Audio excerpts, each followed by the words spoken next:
Assalamualaikum warahmatullahi wabarakatuh. Di sini saya akan memberikan tugas dalam orientasi ASN P3K di Kabupaten Cirebon pada tahun 2023.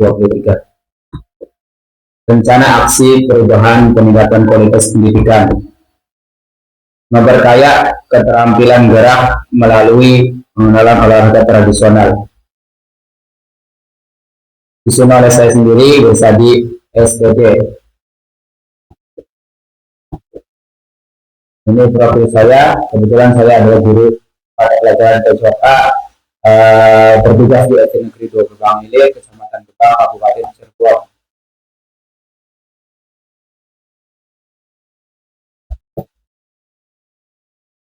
Latar belakang masalah: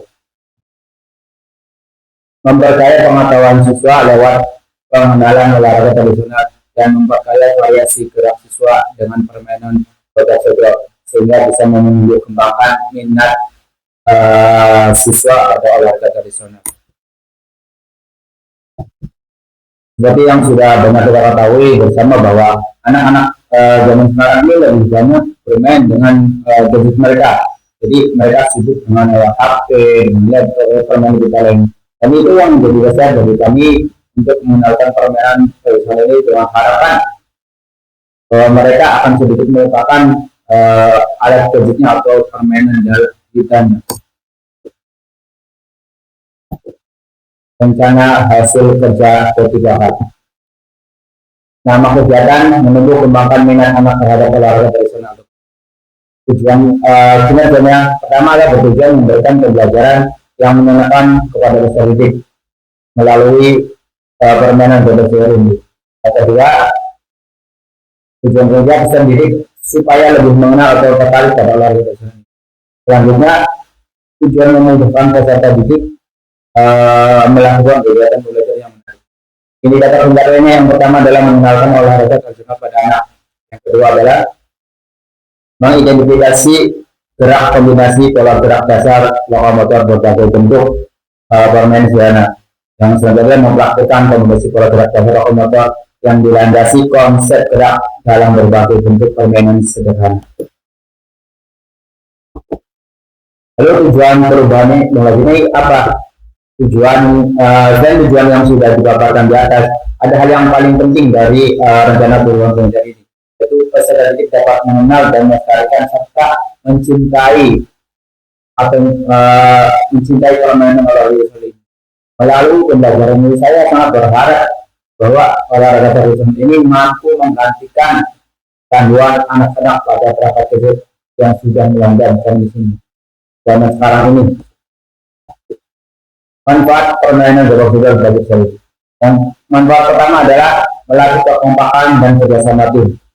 Ini sangat jelas karena permainan ini sendiri adalah permainan tim dan tentu membutuhkan kekompakan. Adalah melatih kelincahan dan motoriknya. Dalam permainan bola ini dibutuhkan kelincahan yang sangat untuk bisa lolos dari tim penjaga. Dan target adalah melatih fokus, menanamkan sikap yang sportif, melatih kecerdasan mereka, serta melatih ketangguhan fisik ataupun mental.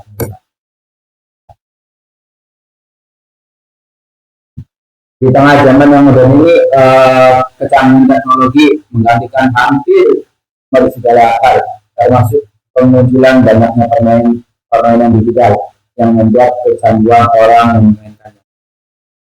Tak hanya orang dewasa, bahkan anak-anak dengan mudahnya mendapat akses ke teknologi ini.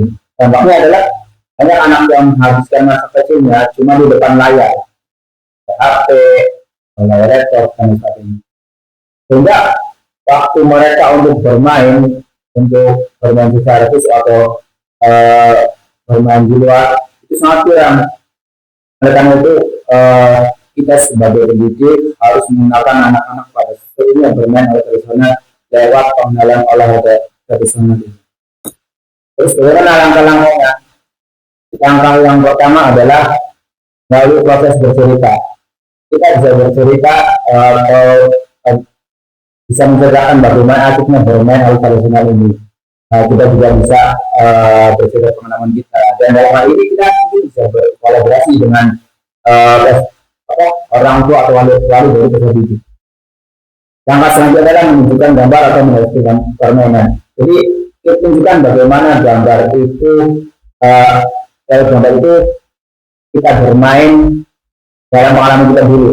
Bagaimana kita bermain dan kita menginformasikan tentang banyak macam-macam hal yang dulu kita mainkan, dan itu sangat asik dan menyenangkan. Langkah selanjutnya adalah memperkenalkan melalui proses belajar. Nah, di sini sangat penting karena nggak semua siswa bisa menangkap melalui proses ataupun melalui gambar. Banyak yang lebih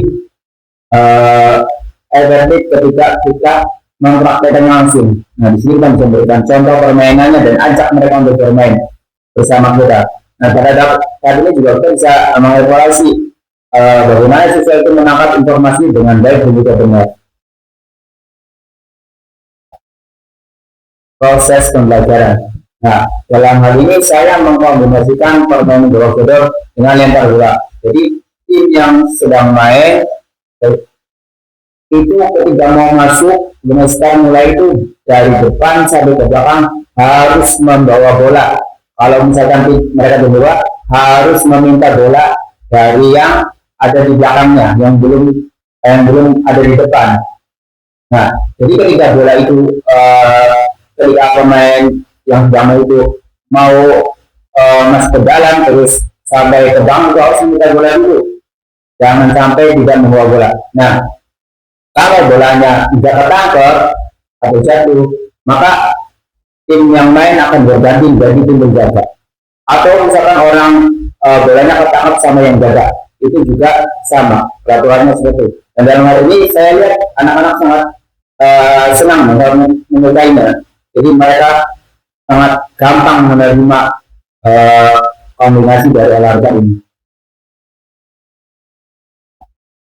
Untuk kami sendiri, seperti yang kita sudah banyak ketahui bahwa ASN P3K pada Dinas Pendidikan Khusus P3K Guru memiliki nilai dan etika serta tugas yang sudah diatur dalam peraturan Dewan Jenderal Guru dan Tenaga Kependidikan nomor 3767 garis miring B.1 garis miring 8.01.03 garis miring 2021 tentang petunjuk teknis pelaksanaan seleksi pengadaan pegawai pemerintah dengan perjanjian kerja untuk jabatan fungsional pada pemerintah daerah tahun 2021.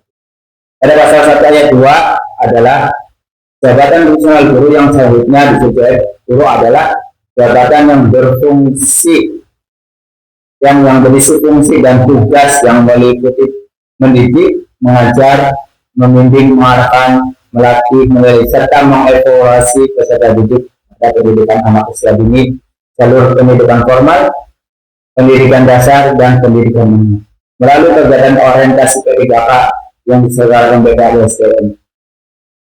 P3K guru dapat menerapkan rencana hasil kerja di lapangan sesuai dengan OPD atau unit kerja dan tupoksi sebagai seorang guru. Terima kasih. Sampai di sini penjelasan pemaparan saya tentang materi saya. Kurang lebihnya mohon maaf, dan kritik dan saran sangat kita butuhkan. Assalamualaikum warahmatullahi wabarakatuh.